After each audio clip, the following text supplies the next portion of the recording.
So can we start? Can we go with the truth? The truth. Yes. Let me see.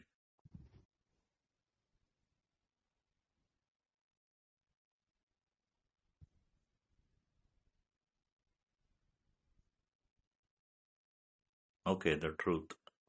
Yeah. What is it? Is it a poem? Yes. This is poem. Okay. Read the first part. I'll try to explain uh, the poem. Okay. So our holy scriptures, reformers, and preachers have always empathized the emphasized the need for controlling strong emotions and ambitions in order to maintain a calm and peaceful attitude. Strong negative emotions like anger, jealousy, etc., if uncontrolled, are destructive in life. Ah, Read a few lines from the Atharva Veda below and think over them. ah, Words can confer strength. ah, They can drown it off. Words can gain friends. They can turn them into enemies. Words can elevate or lower the individual. One must learn the habit of making one's word sweet, soft, and pleasant. okay. So here, what we see is that there is a saying, language is a deceptive witch. Okay? Okay, Language is a deceptive witch. Language is deceptive. What does it mean? See, for example, if our parents or, our teachers or somebody close to us scolds us, right? right. We feel hurt, right? We feel extremely hurt. We feel even angry. Okay? Okay? Okay, But okay. what does it mean? It means that they're punishing us in Hmm. a sort of mechanical way for some wrong we have done, right? Okay, right, They're just punishing us for some wrong we have done, right? right, So it is a good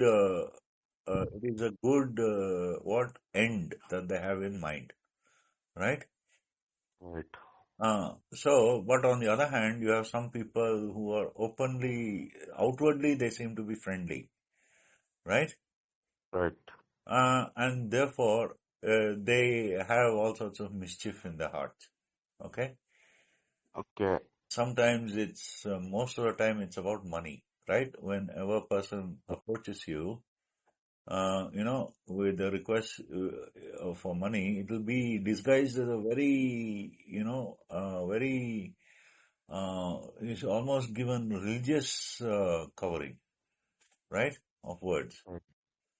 Yes, So, you see, language is a deceptive witch, right?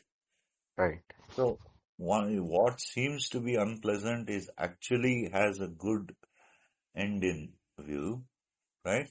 right, What seems to be pleasant actually has something which is not enough in our best interest, right? right, But nevertheless, what the poem says is words can confer strength, right? So if, right, for example, you constantly encourage a child, for example, the child believes what you say, right? right, So you keep telling them, you're this, you're intelligent, or you're strong, or you can do it, or you can achieve your goal. If you encourage it, mm, they can confer strength, right? right, On the other hand, they can drown it off.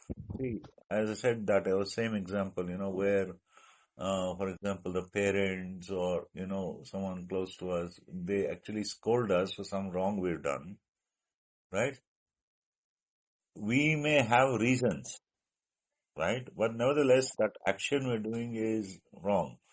So when we're scolded, even though we have a good reason, the point being good, the goal being good, it can remove us of our strength. It can drown off the strength, right? right, Words can gain friends. See, like, when you meet someone for the first time, you say, hi, how are you? What do you do? And where do you live? And such things, right? It's a sort of informal, ice-breaking sort of conversation. Words can gain friends. Okay? Okay. But at the same time, words can turn your friends into enemies. Someone poisons your friend and says, this person has done that, he shouldn't have, and look at what it has done. And, you builds up a totally fabricated picture, right? Right. Now, that can turn a friend into an enemy, right? Right. So why do people believe words? Words, after all, they are like breath. Breath is something which is like it is a gas, right? You breathe in and you breathe out, right? Right. Why do people believe words so much? Because you see, there is one aspect of the male, male and female. The male, his logos, that is his speech, is more developed, right? Right. So the tendency is to speak for the truth, for that which is good. See, even if you have some great, nowadays you have so many film stars, young film stars, and they go about bashing each other on the head with a sledgehammer, and but the thing is doing that with a good end. Is protecting the weak, or is protecting the downtrodden or something like that, right? Right.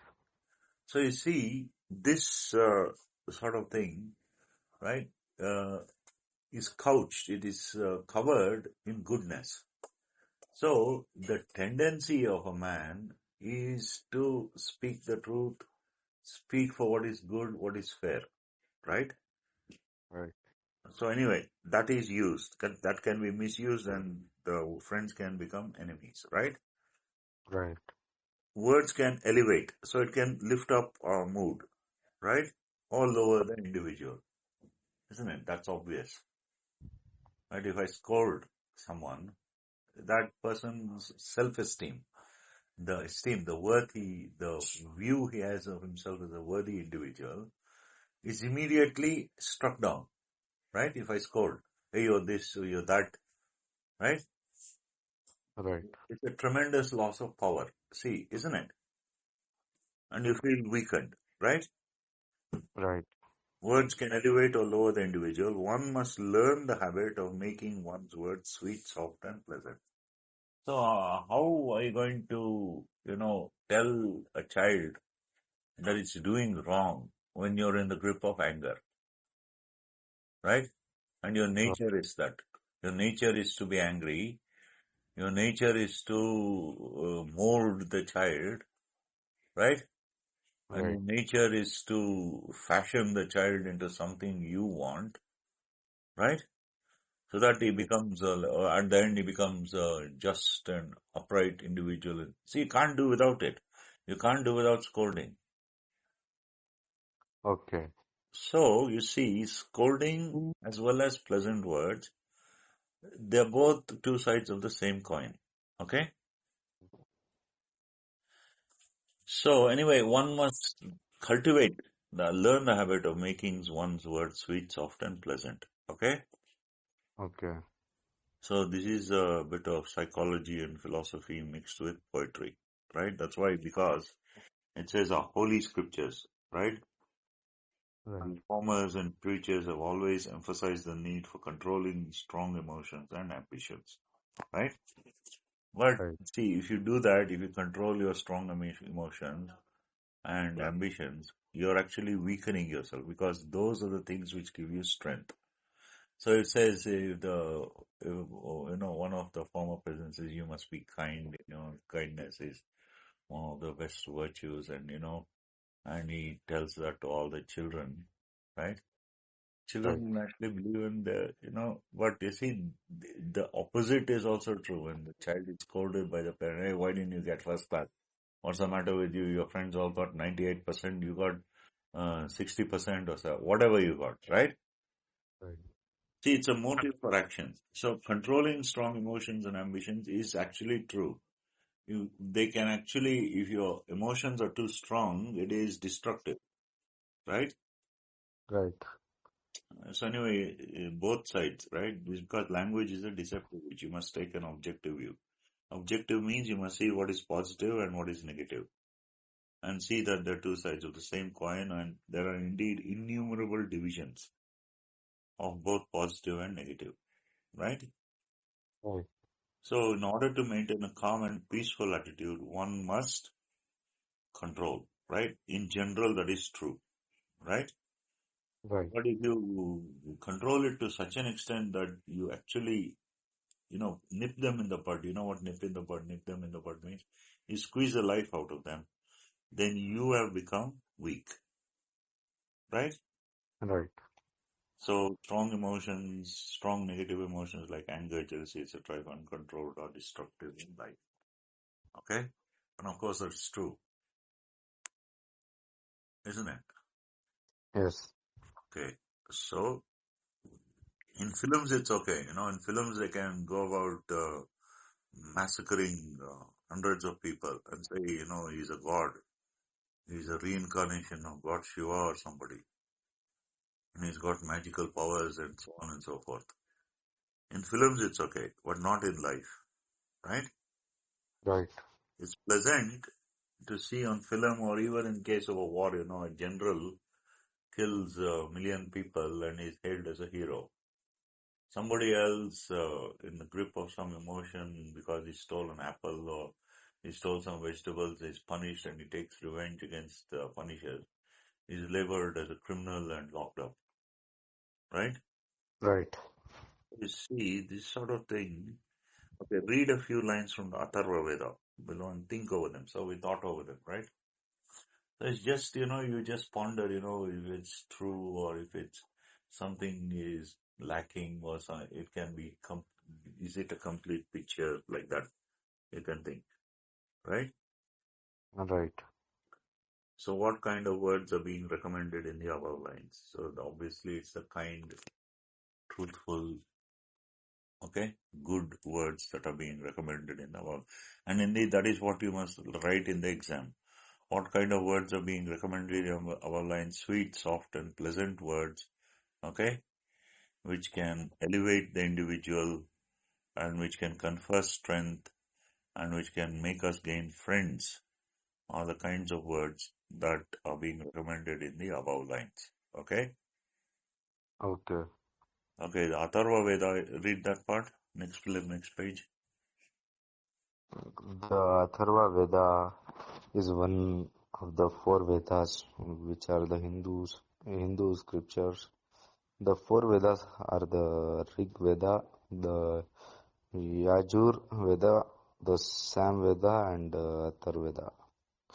The Hindus believe that the origin of all knowledge, wisdom lies in these Vedas.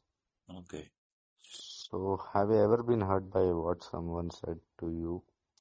Did the pain last for a long time?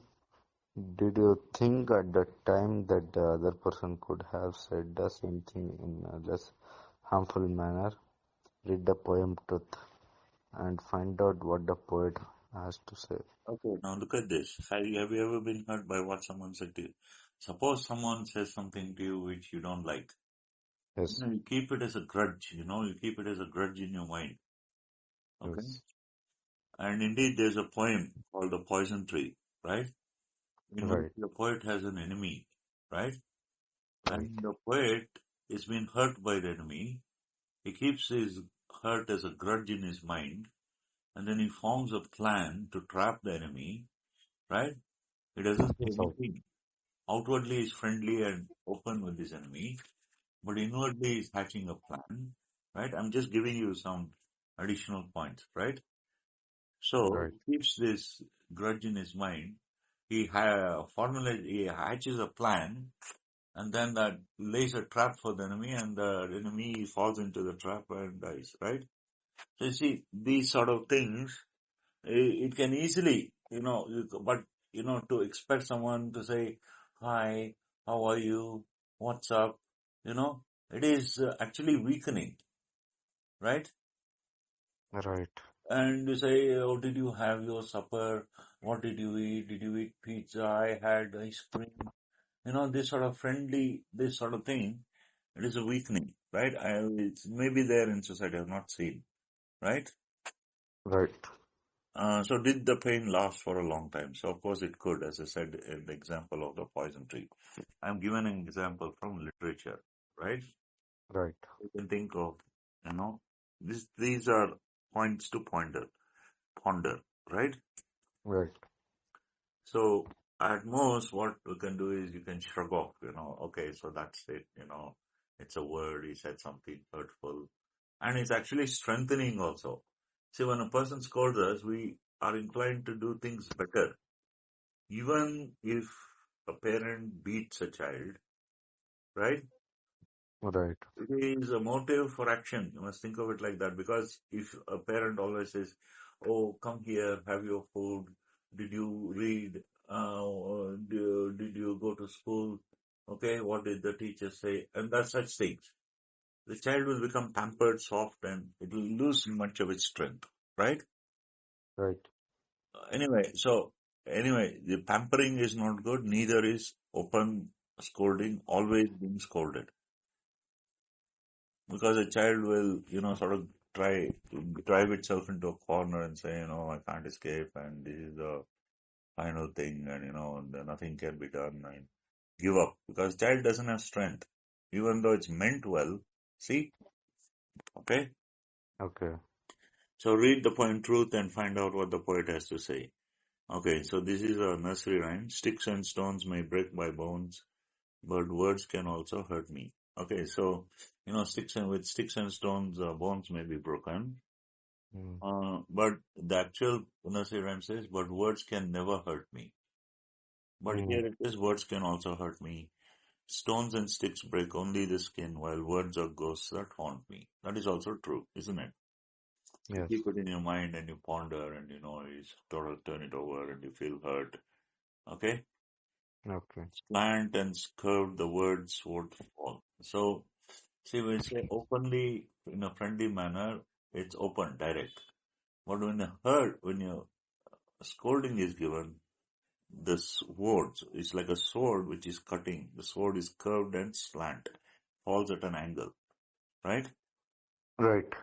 To pierce and stick inside me. Just as a sword pierces the skin and sticks inside, so the words also do that. Bats and bricks may ache the bone through bones. So if someone merely stubs his toe against a brick, okay, the ache, the hurt may be felt through the bones. But words can mortify me. Mort means M-O-R-T, is a form of death, right? Right. Mortify, mortuary, mortification, right? And so, Right. okay, then pain from words has left this scar. So the scar, just as a wound leaves a scar, pain from words has left this scar on mind and heart that's tender, right? So, you know, people naturally want to be treated kindly, right? Cuts Right. and bruises now have healed. So any physical cut or physical bruise have healed. It's words that I remember, right? Right.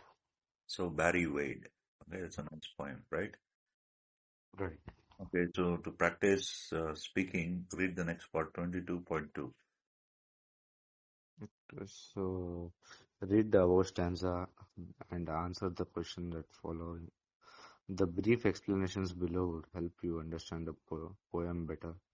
As you know, when we are physically hurt, people see our wounds and express sympathy for us. But can people see our suffering when we When you go through, go through emotional or mental pain? No, they cannot. So we suffer alone. In the stanza, the poet speaks about the pain caused by weapons and hurt caused by unkind language. Sticks and stones hurt us physically, but we get hurt emotionally by rude and harsh language. we feel mentally upset and disturbed. The wounds caused to our body heal up fast, but the insult caused by words disturbs our mind for a long period of time. No, no, need not always be like you. I think you understood, right? Yeah, I understood. Now, see, it need not always be like this. If you understand why the Mm, person has scolded you, if you understand the reason, right? right, See, commonly, what we see is, for example, in a marriage, husband and wife, or between, girl and boy, the girl gets very emotional. She starts to throw a tantrum, right? right, The wife also throws a tantrum. Now, if you were to understand why, and the husband may respond, he may also become angry, and there's a verbal duel, right? right, Now, if you understand why the wife says this, why the husband says this, it's because, you see, there are two parts to the mind. See, there is a male, right? Male part of the female mind, as represented by a father or by her, uncle or brother or somebody, right? Now, right. there's a male part of the female mind, a formative influence maybe, or an inherited influence, right? Like from the father Mm, or grandfather, right? right, Then there is a female part of the male mind. See, for example, the grandmother or the mother or the aunt or, some female is close, right? During the childhood. Okay. okay, Now, the male part of the female mind is called the animus, and the female part of the male mind is called the anima. Okay. okay. The nature of the female is the functional aspect. It's called eros. Okay, I don't know what you interpret eros as, right? Eros is the functional aspect, makes us achieve things, do things, right? Right, And the male part of the female mind is called the animus. That is characterized, the female, she tends to speak illogically, there's brain splitting arguments given. The male doesn't understand because his nature is logos, right? right. Now, eros, in a way, is stronger than the male, the logos, right? Because the functional aspect, for example, of like giving birth, giving life, is stronger, right? So the woman is in a way stronger, right? Yes, right. But her arguments are illogical, brain splitting, lack of logic, Yes, right? Now, right. when that happens, okay, Okay. the male he becomes defensive. Mm, He argues like a woman because that is the female part of his mind arguing, right? right, Because like the female's argument is ism, is some power or some other ism, right? right. Power. Correct. The male becomes defensive, right? Yes, Because his eros is passive, like a child's. yes, So now what happens is illogical, and there's an argument. Both may be right. Both the male and the female may be right, right? right. So at that time, if this is not recognized, this is the reason why males and females have argument, right? Right. Then they say you think, why did the person speak kindly to me? Why, why she always scold, this sort of thing.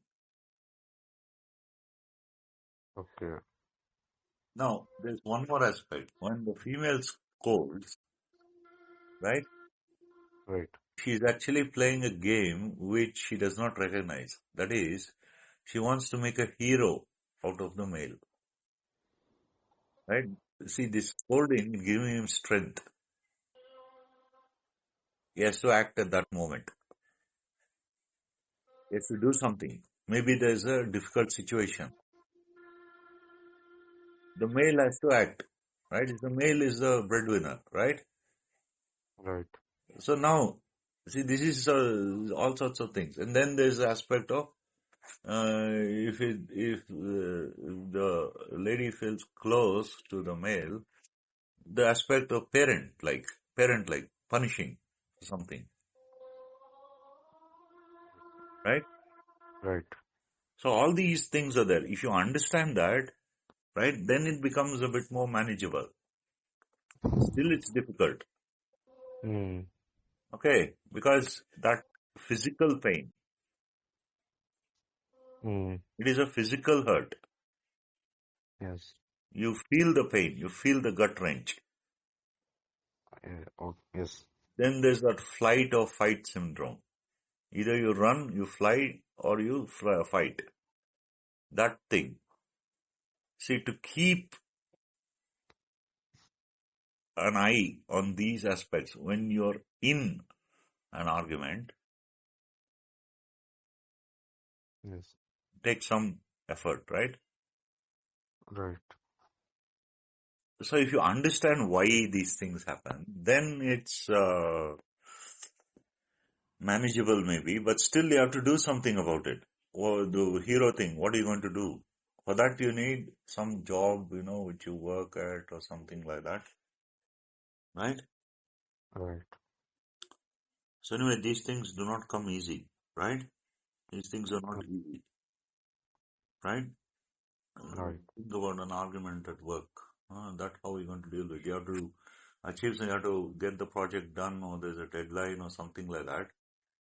Just think, I'm being made to work, and something like some saying like, all our misfortunes, embarrassments, and humiliations are resources. Resources, just like natural resources, they can be used to shape our life, the heart of life, right? Right. So there you see some things like that, and then you have to keep the facts of your subject or what you're working on in mind to get the desired output. That is actually more easy. Doing the actual work is easier Yes. because you know the rules, you know the whatever theorems and all that, right? Right. But when you are faced with this, let's say, call it office politics, right, or something in life, and enter a business deal and they're intent on duping you and all that. See how you can get the deal to your advantage and their advantage, get, like 60-40 profit sharing basis, something like that. You have to turn the argument like that. So all these things, you need a strong grip of your subject, right? Right. Only then these explanations will help, right? Right. So next, read the next part. See, what does it say? You have been treated unfairly by someone. How do you feel? Right? Right. Do you think being intolerant and aggressive is always an effective way of dealing with people? Sometimes it can.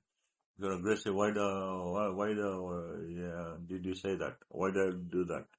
It's an effective way of dealing with people. Not that it's not. Right? Right. Read what Gandhiji has to say about this. Keep your thoughts positive, right? That is also true. Keep your thoughts positive that you can achieve or you can do or you will overcome or, like it's a temporary phase like that. Keep your thoughts positive because your thoughts become your words. Your thoughts, what you think, that determines your fate.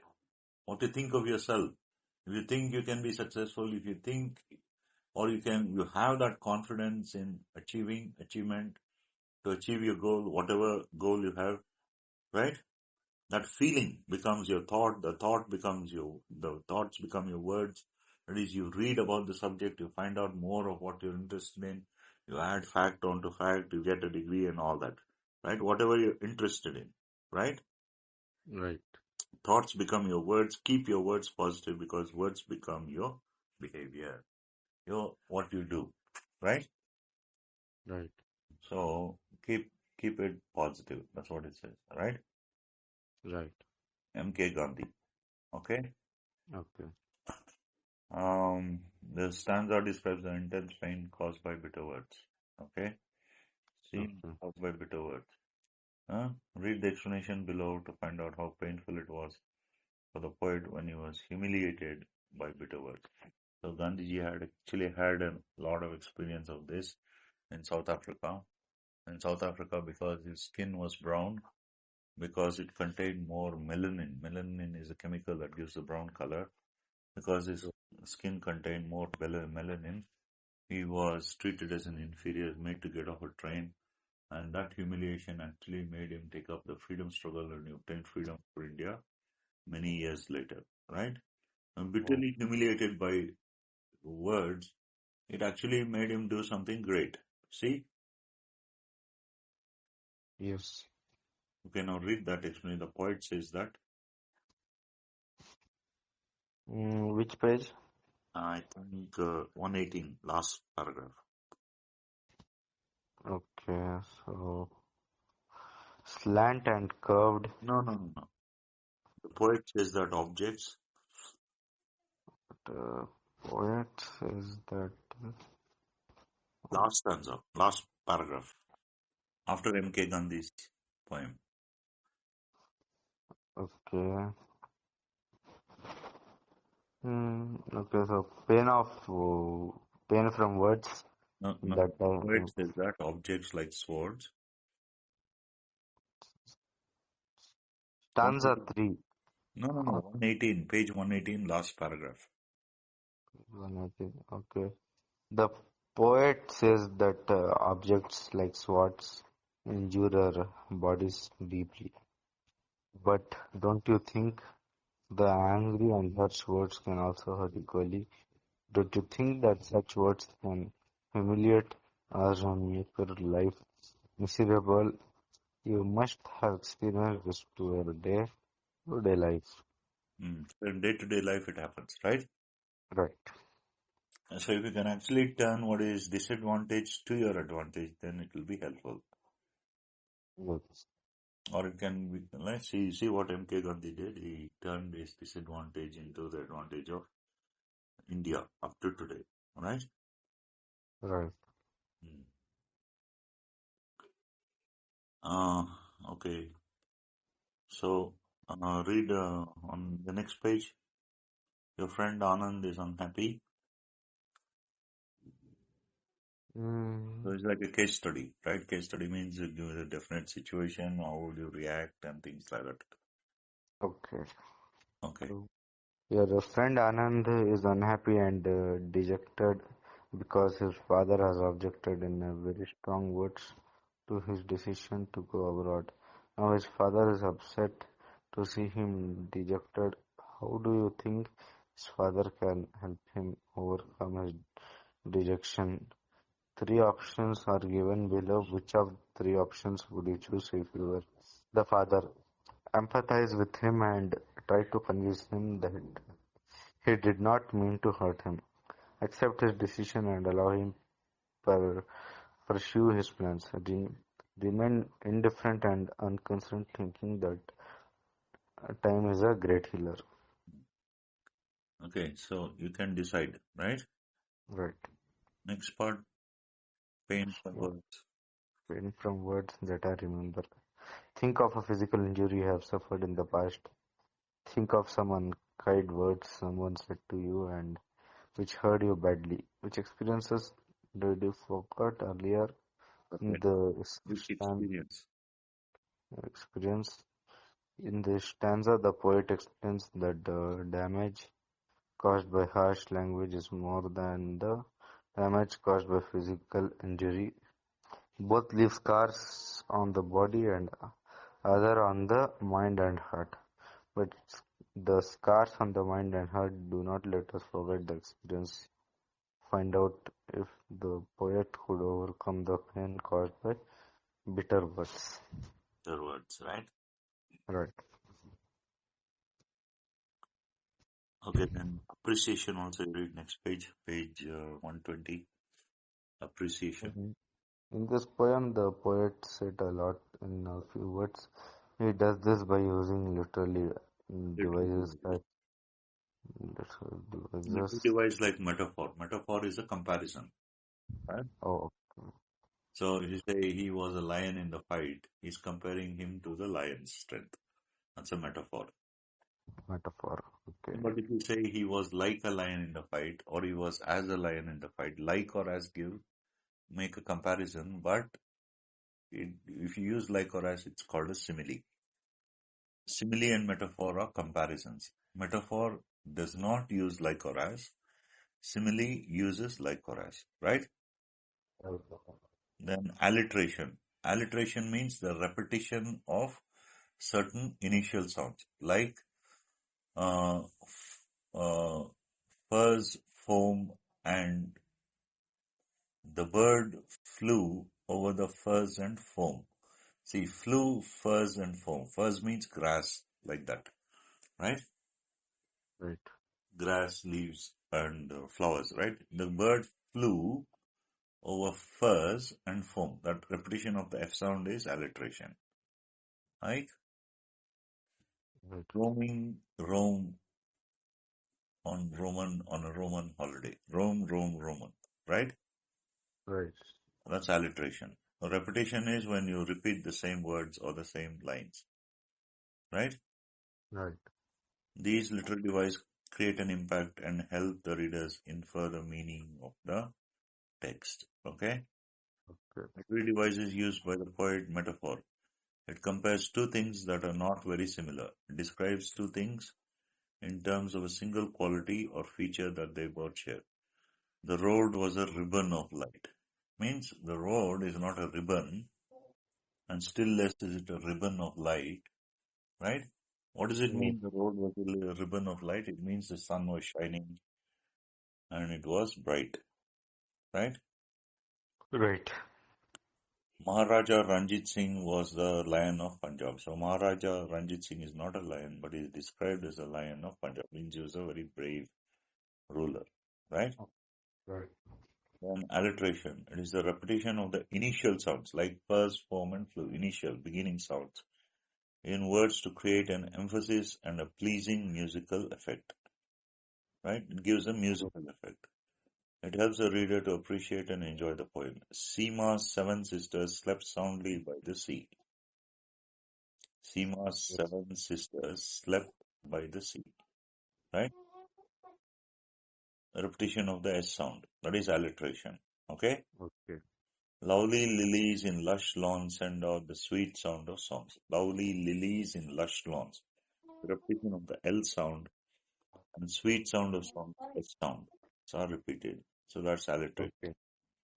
Then repetition is the repetition of words that emphasize important ideas. Right? Humpty Dumpty sat on a wall. Humpty Dumpty had a great fall. So see those two words, Humpty Dumpty, they're repeated, right? Right. Humpty Dumpty sat on a wall. Humpty Dumpty. Okay. Okay. Okay. Um, anyway, read what you have learned. This is also important. Our choice of words in day-to-day communication is extremely important. So don't make the mistake, of scolding someone thinking it will do them good when it's not the case. Okay? When it's not required also. Right? Try to be as polite and as courteous as possible. Right? Right. Choice of words in day-to-day communication is extremely important. It can make or break our relationship. Right? Right. By using harsh, rude, and impolite words, we hurt others mentally and emotionally, right? So that is also true, isn't it? So we may Right. not can form our sentences in a more friendly way, right? Yes. Instead of saying do it, say why why can't you? Okay. Instead of giving an order, you ask a question. Do it. Why can't you do it? Right? Something like that. Okay. The pain caused by unpleasant words is much stronger and lasts longer than the physical injury caused by weapons. So it's always necessary to be polite in life, right? Right. Hence, we should control our language and negative emotions such as anger and hatred. So you may not be able to control them, but nevertheless, it's necessary to channelize them and use proper language to phrase your sentences. Thought in the group of anger and Okay. things like that. Okay, so it's stop there. Yeah, sure. We will continue. continue tomorrow, okay? Okay. So this is the truth, okay? Okay. Okay. Thanks. Bye. Well, thank you. Bye.